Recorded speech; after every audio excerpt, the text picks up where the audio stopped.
E o Internacional estreou com um empate no Ceará, lá na Arena Castelão, com o Fortaleza 1-1, Fabiano Baldasso. Eu posso pegar as circunstâncias do jogo, o andamento da partida e entender que o Internacional fez um jogo razoável. O Inter até concebia bem o seu sistema defensivo ontem, que a gente vinha criticando tanto. Acho que se portou bem no sábado.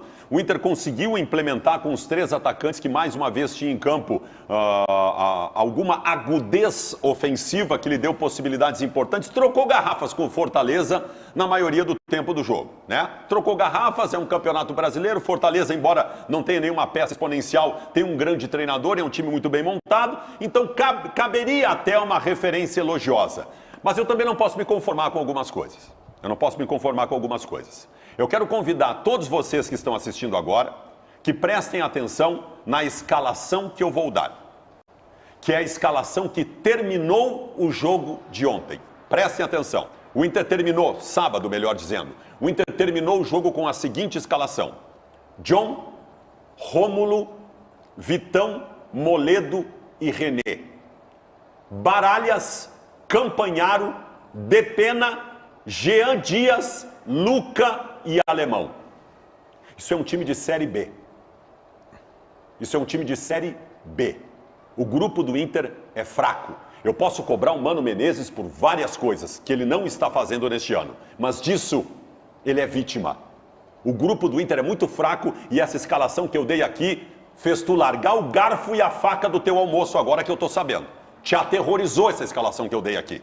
E a outra situação que eu quero colocar. O Inter ontem, que como eu disse aqui, conduzia muito razoavelmente as suas questões de jogo, nos últimos 15 minutos foi encurralado, massacrado, empurrado para dentro da sua área por um único e simples motivo.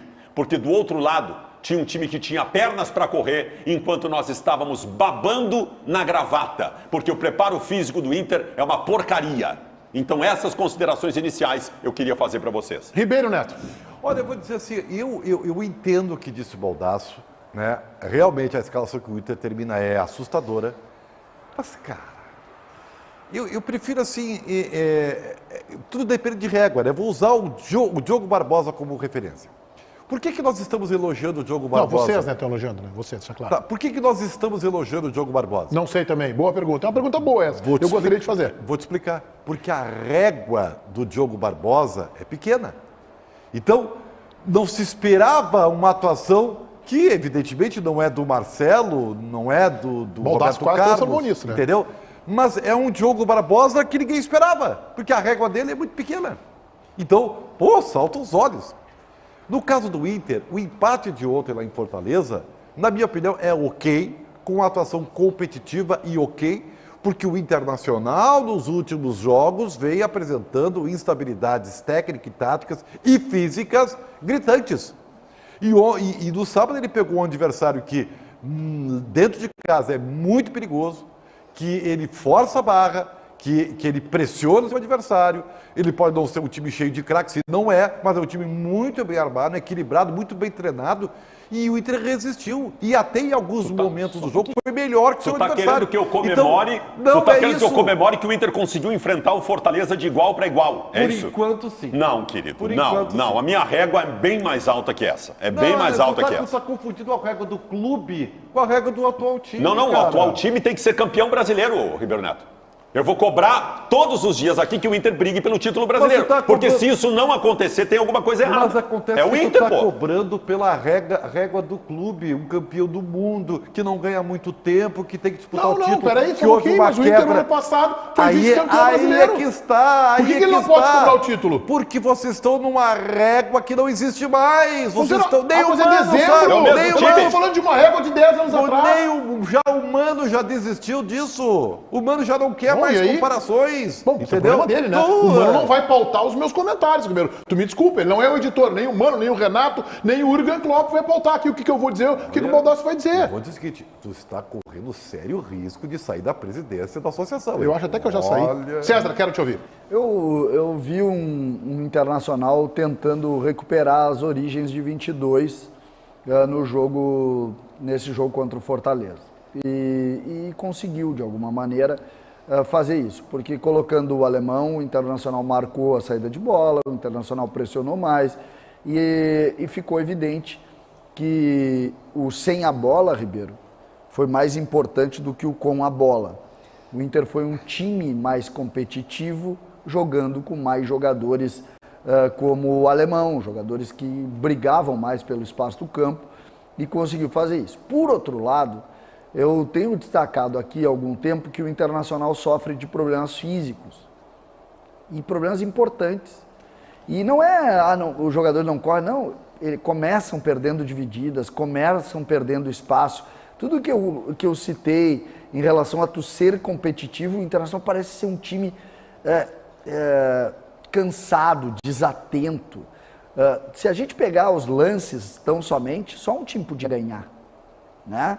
O Fortaleza pressiona no final do jogo, o goleiro faz 2 boas defesas no fim do jogo, mesmo que ele tenha ali cometido um erro no gol, que o gol de empate. Agora, o Inter precisa tentar, e para mim esse é o grande problema, que nenhum de nós conseguiu fazer, e tenho certeza que o Inter também não, porque senão já teria corrigido. O Inter não tem o diagnóstico. O Inter não tem o diagnóstico. Ninguém tem esse diagnóstico. E isso me parece um time sem identidade exatamente por isso. É um time sem identidade. Parece que é um time que foi montado mais uma vez. Montou. Se deu certo, se o Rômulo der certo, se o Campanhar der certo, que legal, deu certo. E se não der? Bom, 2 aspectos que eu quero comentar aqui nesse nosso primeiro debate sobre o jogo do Inter. O Inter foi melhor que ele, Inter. Ou seja, que o Inter que vinha tropeçando desde as primeiras rodadas do Campeonatinho Gaúcho. E esta é a regra que o Ribeiro está usando. Né? E é verdade, o Inter foi melhor, o Inter competiu, é um jogo difícil, estreia do Brasileiro, lá contra o Fortaleza, tá bem. O Inter vinha de uma sequência sem jogo, descansou, era para estar bem descansadinho. Segundo ponto, o César Cidade Dias merece uma medalha, porque ele vem falando, desde o ano passado, quando o Inter procurava um centroavante, que a ausência do alemão iria ser ressentida. O alemão erra gols, o Pedro Henrique deu um merengue para ele de cabeça e ele cabeceou para fora. Ele erra gols. A exemplo do Luiz Adriano, que tem errado gols mais feitos ainda. Só que a entrega, a taxa de participação do alemão na marcação de saída de bola adversária, no pivô, o envolvimento que ele tem do jogo, o Luiz Adriano não entregou ainda. E antes mesmo da saída do alemão, quando se especulava no ano passado, o CCD dizia, o Inter vai sentir falta do alemão. Porque ou o Inter coloca um centroavante que faça os gols, talvez o Ener Valencia em julho consiga isso, ou que o Internacional pelo menos tenha um jogador envolvido com o jogo. A gente sabe, pelo que o Mano disse, daqui a pouco a gente vai reproduzir os trechos da coletiva do Mano Menezes, a tendência é o Luiz Adriano voltar ao time amanhã. E um terceiro ponto, e aí tem a ver com o que tu falaste da preparação física, e o Baldasso vem falando também, e o Ribeiro também. O Inter não marca, gente. O Internacional marca pouco. É fácil chegar na área do Inter. O Baralhas tem uma taxa de participação no jogo, erra um passe de 3 metros, mas tem uma taxa de participação e vai fazendo falta. E vai pontuando, bordando a área do Internacional de faltas. É um jogador limitadíssimo, não justifica ainda a sua contratação. O Inter marca muito pouco. O meio-campo do Inter, Baldasso, não é um meio-campo que pega, que preenche. A ausência do Gabriel é um negócio que faz muita falta para o Mano Menezes. Não, a ausência do Gabriel evidentemente faz muita falta, e eu tenho dito para vocês, tenho berrado aqui, virei meme em tudo que é lugar, pedindo 5, 8 desde o ano passado. O Internacional tem Baralhas e Johnny abrindo o meio campo. E ninguém vai passar por isso sem ter que pagar uma conta. Nós perdemos um Grenal por causa da nossa abertura do meio campo. A abertura do meio campo, gente, funciona para o seguinte. Primeiro, para marcar.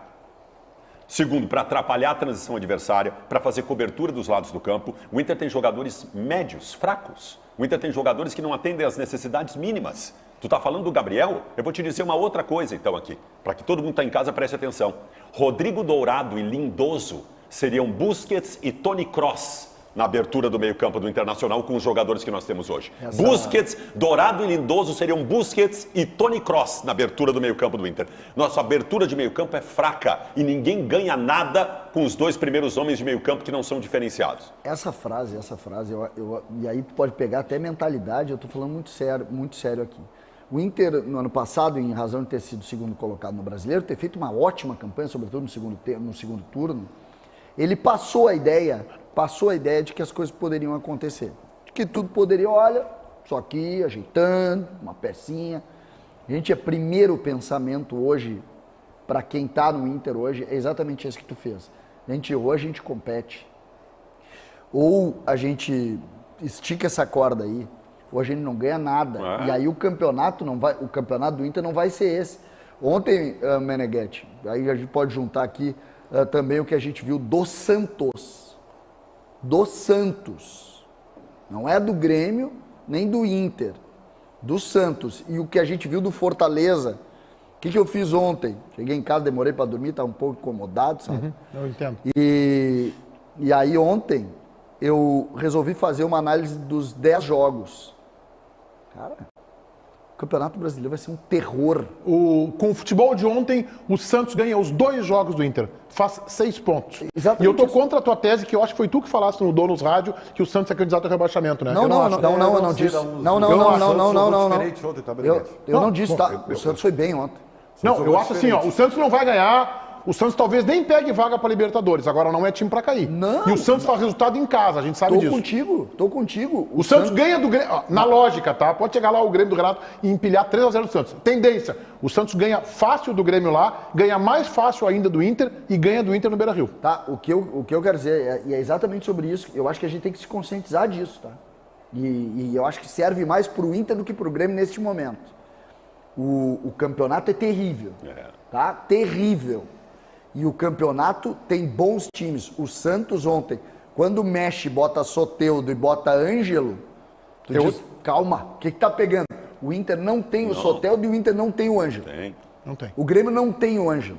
Não tem, Meneghetti. Entendeu? O Grêmio não tem o Ângelo. Então, Eu acho só o goleiro do Santos, acho que ele falhou no gol, tá? Acho que ele ele tá mal colocado, mas a defesa, ele fez uma defesa no chute do Soares, cara.